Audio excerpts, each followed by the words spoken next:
பார்த்து வருகிறோம். டிசம்பர் 15 முதல் 23ஆம் தேதி வரை அதிமுக விருப்ப மனு வழங்க இருக்கிறது. கூடுதல் விவரங்களை செய்தியாளர் சுபாஷிடம் கேட்கலாம். சுபாஷ், விவரங்கள்.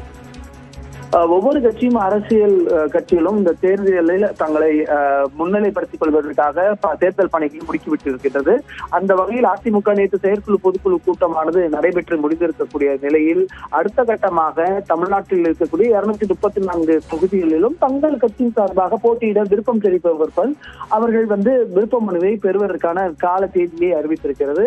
அதன்படி வரும் 15ஆம் தேதி முதல் 23ஆம் தேதி வரை தினமும் காலை 10 மணி முதல் மாலை 5 மணி வரை இந்த விருப்ப மனு விநியோகமானது நடைபெறும் என்றும் 15/12/2021 நண்பகல் 12 மணி முதல், அதாவது அன்னைக்கு 15ஆம் தேதி அனௌன்ஸ்மெண்ட் பண்ற அன்னையிலிருந்து இந்த பூர்த்தி செய்து கொடுக்கக்கூடிய கால அவகாசத்தை அதிமுக தலைமை அலுவலகம் அறிவித்திருப்பதாக தெரிவித்திருக்கிறார்கள். இதில் இந்த அறிவிப்பு மட்டும்தான் வெளியிடப்பட்டிருக்கிறது. இதற்கான கட்டணம் என்ன என்பது வெளியிடப்படவில்லை. ஏற்கனவே காங்கிரஸ் கட்சி, அதே போல அம்மா மக்கள் முன்னேற்ற கழகம் ஆகிய 2 கட்சிகளும் தங்களது விருப்ப மனு விநியோகத்தை செய்து வருகிறார்கள். நாம் தமிழர் கட்சி வேட்பாளரை அறிவித்து வருகிறது. அப்படிப்பட்ட சூழ்நிலையில் அதிமுக தற்போது 234 தொகுதிகளுக்கும் விருப்ப மனு விநியோகத்தை தொடங்குவதற்கான தேதியை இன்றைய தினத்தில் அறிவித்திருக்கிறது. அதிமுக பொதுச் செயலாளர் எடப்பாடி பழனிசாமி அதற்கான அறிவிப்பை வெளியிட்டிருக்கிறார்.